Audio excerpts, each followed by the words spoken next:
je suis Frédéric Minot. Et après des études d'ingénieur, je suis allé travailler chez Sagem en tant que chef de produit des décodeurs de télévision numérique. Donc on faisait des décodeurs pour les opérateurs, typiquement Orange, Bouygues Télécom et autres en Europe. Et puis c'est là que j'ai décidé de monter Invitiz. Et donc aujourd'hui, je suis président d'Invitiz. En fait, j'étais chef de produit et j'ai participé à l'explosion de la télé par Internet en France, un pays très en avance sur ce domaine-là. Et ça m'a permis de me prendre conscience qu'il y avait un certain manque dans ce secteur, dans cet écosystème. Et nous, chez Invitiz, on essaye justement d'apporter une solution sur ce manque. Alors, en fait, l'idée, elle vient d'une frustration, comme souvent, en fait. Quand on essaye de promouvoir un produit, on est aussi son premier utilisateur et puis on est aussi aux premières loges pour voir un petit peu qu'est-ce qui ne va pas ou en tout cas qu'est-ce qui pourrait être grandement amélioré. Il se trouvait qu'on faisait des produits pour les opérateurs pour recevoir la télévision par Internet, donc par ADSL principalement, et les opérateurs avec qui on travaillait lançaient ensuite leur propre service en utilisant nos appareils évidemment. La qualité du service qui était proposé aux utilisateurs finaux nous semblait pas à la hauteur de ce que le produit était capable de faire à la base. C'est-à-dire qu'on vend un produit qui est capable d'avoir, mettons si on compare ça à une voiture qui a 5 vitesses, et puis on s'apercevait que les opérateurs finalement ils n'utilisaient que les 2 ou 3 premières vitesses. On se disait c'était un petit peu dommage, il y a tout un potentiel qui est un peu négligé. Alors est-ce que c'est parce que c'est un gros changement d'un point de vue technologique? Recevoir la télévision par internet c'était quand même quelque chose de très très novateur par rapport au satellite ou au câble comme ça se faisait auparavant. Ou alors est-ce que c'était par manque de temps ou de moyens? Et donc l'idée c'est de dire essayons nous, modestement quand même, d'utiliser au mieux les capacités des produits qui sont connectés sur internet de façon à ce que finalement l'utilisateur final valorise beaucoup plus le service que lui reçoit.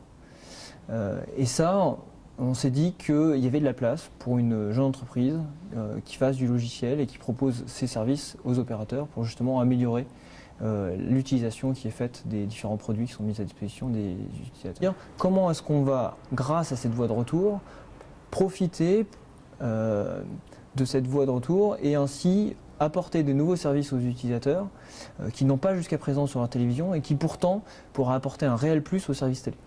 Donc c'est typiquement pouvoir regarder ces photos qu'on a pu stocker sur internet, sur Picasa, Flickr ou Facebook par exemple.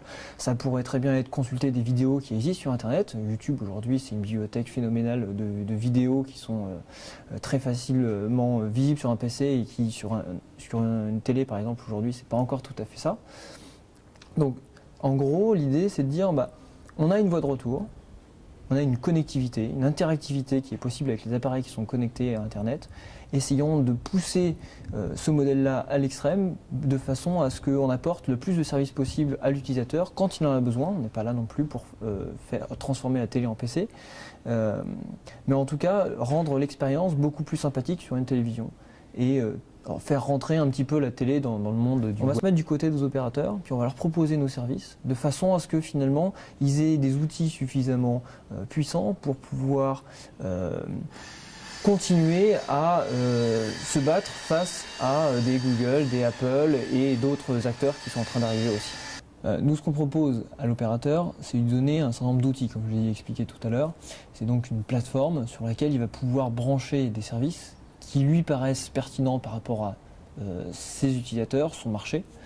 Et ce qu'on lui promet, ou en tout cas ce qu'on lui permet, c'est de faire en sorte de lancer ces nouveaux services beaucoup plus rapidement. Ce que ça va changer finalement pour l'utilisateur final, nous aujourd'hui on ne le sait pas.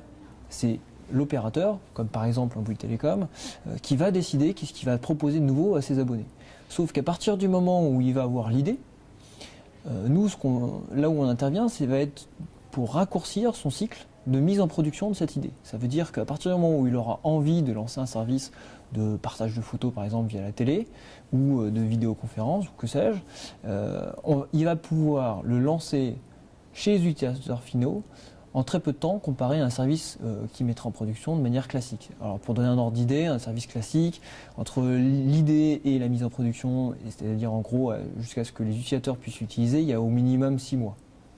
Ce qui est un temps assez long mais qui justifie de manière générale assez bien chez les opérateurs parce qu'il y a un certain nombre de process de validation, de qualité et ce genre de choses. Nous, ce qu'on propose, c'est de fournir comme une petite plateforme bêta, comme vous avez souvent dans les sites web, sur laquelle finalement ils vont pouvoir rajouter les services beaucoup plus rapidement avec une vitesse de l'ordre de quelques semaines plutôt que 5 ou 6 mois.